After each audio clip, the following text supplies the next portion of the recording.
grupo de niños en bicicleta miraba fijamente una gran casa abandonada. Uno de ellos les contó a los demás sobre un chico que entró y nunca salió de allí. En ese momento, los niños se desafiaron los unos a los otros a entrar, pero nadie parecía querer hacerlo. Mientras el grupo de niños bromeaba sobre quién debería ser obligado a entrar, se fijaron en el más pequeño. Con sus miradas cómplices, decidieron en ese instante quién iba a entrar. El niño más pequeño intentó protestar, pero se retractó, pues no quería que los demás pensaran que tenía miedo. Sin decir una palabra más, dejó caer su bicicleta al suelo y se dirigió hacia la casa. La puerta se abrió sin resistencia y el niño miró hacia el interior. El sitio se veía desgastado y abandonado. De inmediato, oyó un ruido de rasguño justo por encima de él. Se dio vuelta para irse, pero vio a todos sus amigos a través de la puerta moviéndose para que él continúe. El chico endureció sus nervios y continuó. Comenzó a subir las escaleras. Llegó a lo alto de las mismas para encontrar un rellano con más habitaciones, cada una llena de tierra y escombros. Al otro lado, había un cuarto más que tenía la puerta cerrada. Cuando llegó a ella, el chico puso su oído contra la madera. No pudo escuchar nada. Se dispuso a abrirla lentamente, pero en ese momento gritó violentamente y cayó de espaldas. Lo había asustado un gato que estaba detrás de la puerta. Sin embargo, antes de que pudiera pararse, el suelo cedió y cayó al piso de abajo junto con una pila de escombros. El niño volvió a gritar cuando el suelo cedió por segunda vez. Esta vez golpeó el sótano. Se sentía magullado y adolorido, pero podía mover los dedos de las manos y los pies. También sintió que algo lo detenía. A medida que sus ojos se adaptaban al sótano oscuro, vio que era lo que lo retenía. Una criatura mitad hombre, mitad máquina. Su rostro parecía como si la piel se hubiera estirado a través de un cráneo metálico humano. El chico solo podía ver cómo el monstruo levantaba sus afilados dedos metálicos y rozaba la suciedad de su cabello. El niño comenzó a gemir y una pequeña voz robótica proveniente de la boca de la criatura rompió el silencio. ¿Estás bien? El chico no entendía, pero el hombre robótico inclinó su horrible cabeza hacia un lado y repitió lo mismo. Todavía estaba confundido, pero sentía que el robot estaba tratando de decirle algo. La criatura se estremeció cuando algo se rompió en la parte posterior de su cabeza. Arrojó al pequeño a un lado y se volvió para ver a los amigos del niño, cada uno de ellos armado con un trozo de madera y otros desechos. Habían venido para salvar a su amigo del monstruo que parecía haberlo atrapado. En ese momento, la criatura empezó a emitir un ruido de alta frecuencia y los niños intentaron cubrir sus orejas. Todos sintieron un dolor punzante que los hizo sentir como si les estallara la cabeza. El ruido penetrante seguía sonando y el monstruo había entrado en algún tipo de estado de no movimiento. El niño pequeño pasó corriendo junto al monstruo y escapó de la casa. Corrió lo más lejos que pudo, pero antes de llegar a su hogar colapsó. La sangre brotó de sus oídos y empezó a convulsionar en el piso.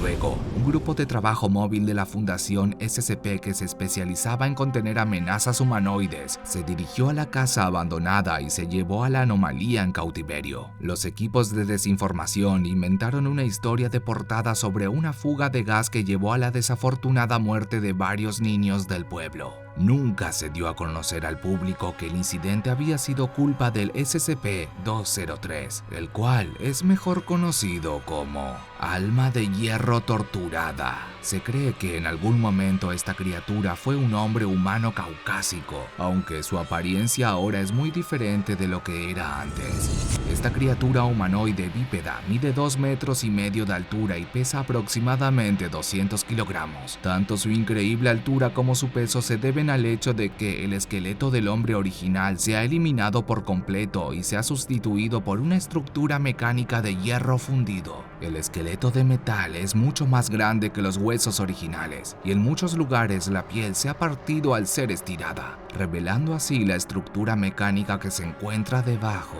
Otras partes del esqueleto parecen haber sido hechas intencionalmente para sobresalir a través de la piel, aunque no está claro con qué propósito. Además de este esqueleto mecánico más grande de lo normal, una serie de otros aumentos están presentes en SCP-203. Sus dedos se han extendido en púas afiladas con forma de gancho que miden aproximadamente 1 metro de largo. Sus labios se han eliminado por completo, dejando en claro que no hay un hueso de la mandíbula móvil y que el cráneo es probablemente una gran pieza hueca de metal. También hay varias protuberancias en forma de gancho que sobresalen alrededor de la boca. Las piernas de SCP-203 también han sido modificadas con 2 articulaciones adicionales que les dan una apariencia más parecida a la de un perro, y sus dedos han sido removidos y reemplazados con una pieza sólida de metal similar a la que se encuentran en las botas con punta de acero. En lugar de una boca, tiene un pequeño altavoz cubierto por una rejilla de metal que es capaz de producir vocalizaciones básicas, aunque con un sonido claramente robótico. Las pruebas han demostrado que SCP-203 tiene una comprensión básica del inglés, pero su idioma materno parece ser un tipo de árabe, aunque no hay registros del dialecto exacto. Todos los intentos de examinar a SCP-203 mediante rayos X, ultrasonido y otras formas de diagnóstico han fracasado, y los intentos de cirugía exploratoria han desencadenado su mortal mecanismo de defensa. Cuando percibe que está siendo amenazado de alguna manera, SCP-203 es capaz de emitir un zumbido de alta frecuencia que tiene un efecto profundamente dañino en el sistema nervioso humano. Los efectos de este mecanismo de defensa se pudieron observar directamente cuando un clase D del personal golpeó accidentalmente a la criatura. Inmediatamente después de ser expuesto al sonido, el sujeto experimentó un fuerte dolor de cabeza. Después de 15 minutos, el dolor de cabeza empeoró y el individuo comenzó a sangrar por los oídos. Tras media hora, el sujeto, que ahora había ido a la enfermería, comenzó a experimentar convulsiones y sangraba por todos sus orificios. 10 minutos más tarde, el individuo estaba muerto. Se realizó otra prueba y los resultados fueron casi idénticos. Sin embargo, esta vez, en lugar de trasladar al clase D a la enfermería, se mantuvo en la celda con SCP-203. Después de 40 minutos, clase D estaba muerto y unos momentos luego, SCP-203 finalmente cesó su zumbido.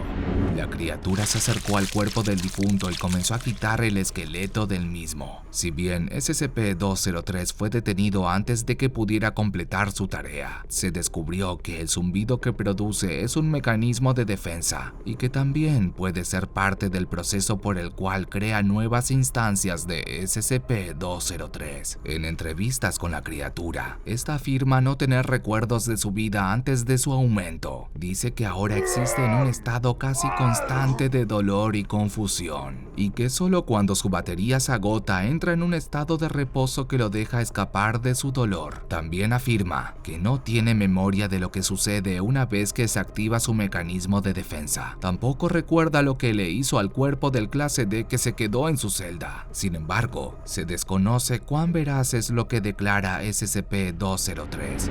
No ha habido forma de verificar nada de lo que la criatura les dice a los investigadores, y por el momento, sus afirmaciones deben ser consideradas por el personal de la Fundación como un intento de obtener simpatía o manipularlos emocionalmente. SCP-203 ha sido clasificado como Euclid y se mantiene en un búnker de almacenamiento especializado. 2 miembros del personal de clase D equipados con herramientas de filtrado de sonido lo protegen en todo momento, y además va acompañado de una escolta armada. ¿Es SCP-203 la víctima final? Un humano normal que se transformó contra su voluntad en una cruda fusión de metal y carne. Quizás haya algo más en SCP-203. Quizás con más investigación, algún día se sabrá lo que oculta esta criatura.